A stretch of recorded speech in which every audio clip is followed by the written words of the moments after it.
Hey everyone, my name is Socorro and I am the program manager for homeless youth services at HMI. I've been offering housing support for about 6 years through 3 services, with one of them that's being highlighted tonight that I'm very excited to speak with you in this capacity, and that's our Wednesday night drop-in group, Crafternoon. After hours, I'm a mixed media street artist. I think that street art is the modern day version of folk art. Making folk art for me is one of several ways that has allowed me to stay connected to my ancestors. So for me, it's not really possible to separate the personal from the political. And with that, I would like to share with you one of my favorite activities as a young adult, creating the protest sign. Though I wouldn't recommend hitting the streets right now or anytime soon, that's just my opinion. I definitely would not judge people for hitting the streets right now. But also, if you're someone who has very specific reasons as to why you wouldn't, I just want to say that that's valid too. There are so many ways that we can contribute to the effort. So I just wanted to put that out there. I think with also so many digital campaigns that have emerged over the years, I think that doing digital campaigns can be just as exciting to participate in, if not safer, depending on what issue you're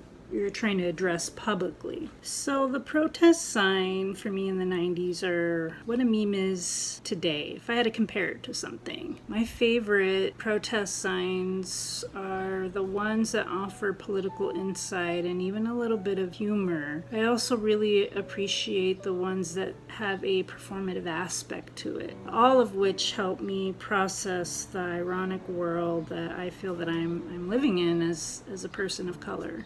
So the first way that I would like to show you is through the paper stencil method. The second method would be involving taking everything that we learned from part 1 and apply to part 2, which would be how to make it a banner using fabric. And then part 3 will be showing you how to take the stencils from either the paper method or the fabric method and use those fonts and those letters to transfer onto a t-shirt, which I think is really awesome. When we're talking about portability, how easy is that to transport, having your protest sign on your shirt? I think it's pretty genius. So let's go over the list of supplies that I have out for method number 1.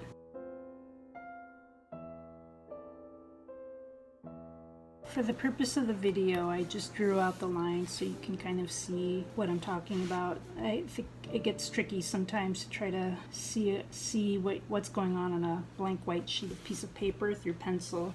So the first thing that I do is that I just draw 2 lines within this 18 by 24. And after a while, when you get used to working with one size, it's just easier to remember just how big you should make the letters and what catchphrases you think would look nice laid out on 18 by 24.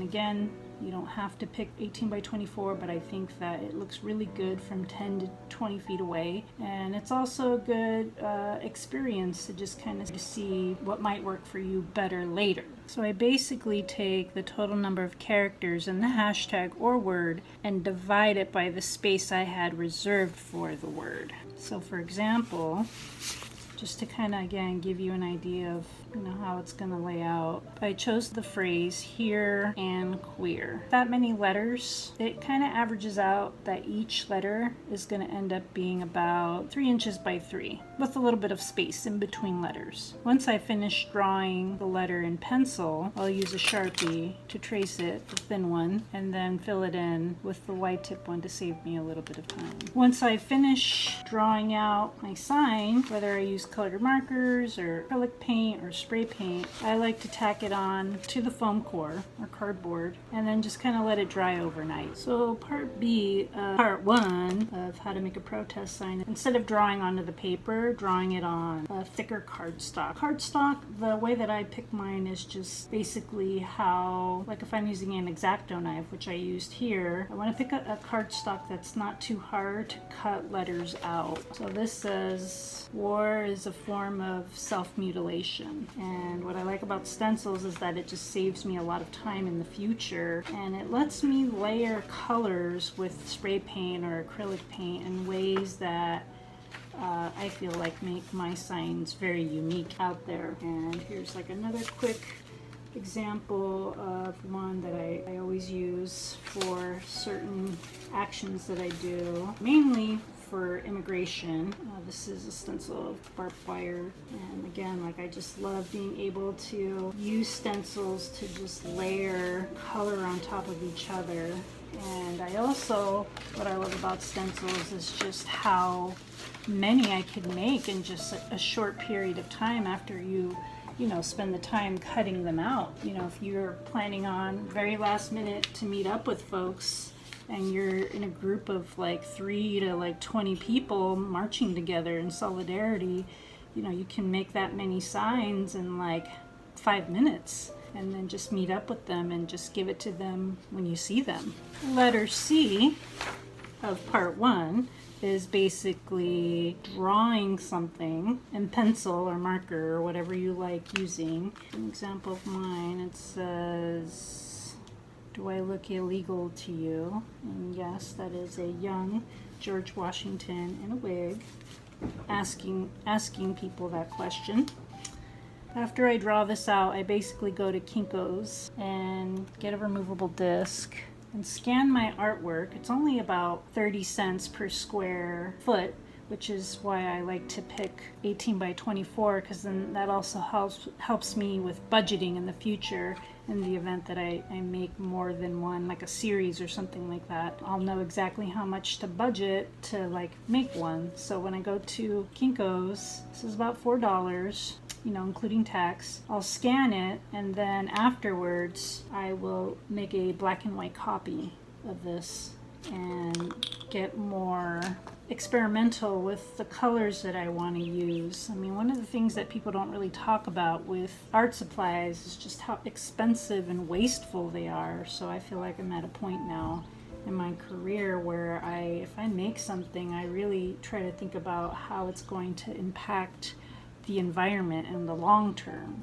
So that is how we do this. Thank you so much for joining us. I was very excited to share my Pride activity that I had planned for the month of June for Pride Month at HMI, how to make a protest sign, which I thought was a very important activity to do with you all, specifically for the week that we do Drag March and Trans Day of Action. Find us at Crafternoon with a K _HMI. Be on the lookout for the latest updates and information out there on how to stay safe, and what other tutorials that we're going to be sharing with you soon. If you have any ideas of things that you want us to explore, check out, let us know. Peace, love, solidarity. Talk to you soon. Miss you.